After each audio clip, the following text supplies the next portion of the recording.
And it's Thanksgiving, but in the world of politics, it's always Turkey Day, isn't it? And we're taking a look back at this year's top political turkeys. That means they either had the biggest gaffes, most controversial statements, or left you wondering, what were they thinking? Guy Benson is a Fox News contributor and a political editor at townhall.com. He joins us now with his top 5 list. Good morning. Happy Thanksgiving. It's great to see you. Happy Thanksgiving. Thank you very much. The first turkey you have for us is DNC Chair Debbie Wasserman Schultz for this.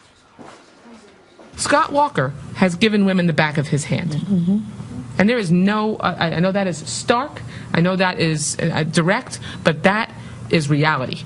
And many said that she was acting as if he was okay with domestic violence somehow even. Yeah, sort of a very graphic comparison there, kind of an odious attack. Now, it didn't work. Walker went on to win again for the 3rd time in 4 years. But I think for Debbie Wasserman Schultz, the bigger problem is it furnished her own party with an opportunity to sound off publicly about her performance at the DNC.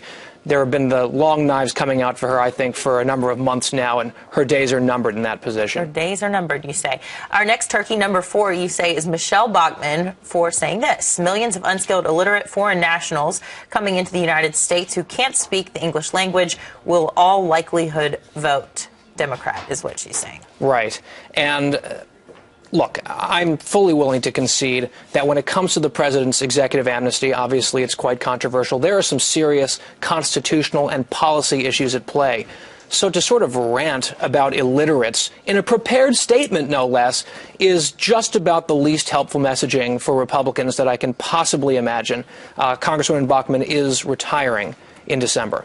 I think your number 3 is something most people are going to have a hard time disagreeing with, both sides of the aisle. President Obama going golfing shortly after the Foley beheading and held that news conference in Martha's Vineyard. Let's take a look at this one. You remember this shot. I mean, it was just minutes later. What is that? 7 minutes later, he's saying 4. Yeah, I think that there have been a number of optics issues that the White House has grappled with this year, whether it was the golf game right after the beheading, whether it was the president moving forward with a pair of fundraisers just after that jetliner was blown out of the sky over Ukraine, or whether it was the White House releasing a statement about a lavish presidential party while Ferguson was burning earlier in the summer. I think that even Democrats would look for a little bit more situational awareness from the political team at the White House.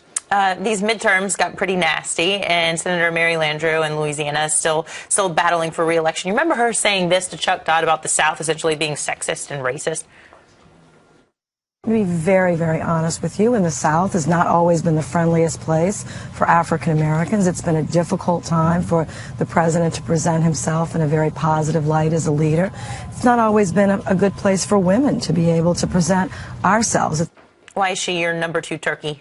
I mean, that clip is just so frustrating to me. Watching that, these are the words of an embittered woman and an incumbent who thinks she's going to lose, and she probably will in the runoff on December the 6th. I mean, they elected her, didn't they? Yeah, that's the thing. It's so falsifiable, right? She's saying, oh, the problem with Louisiana voters, and just pro tip, it's usually not a good idea to insult the people whose votes you're asking for. I know it's a hot take on my part, but this is a state that has 3 times elected her as a woman and now twice elected Bobby Jindal, an Indian American, as governor. And in fact, in his re-election campaign, Bobby Jindal won every single parish in the state of Louisiana. Yeah, sometimes when you get desperate, you start grasping at straws. Your number 1 turkey, this happening quite recently, at least the video surfaced, and it was the architect of Obamacare, Jonathan Gruber, basically calling Americans stupid. Lack of transparency is a huge political advantage. And basically, call it the stupidity of the American voter or whatever. But basically, that was really, really critical to getting the thing to pass. So we're idiots, and that's how this thing got through. Yeah, this guy, right? This guy. Not only is he one of the top architects of Obamacare, I should also point out, he did the same thing for Romneycare.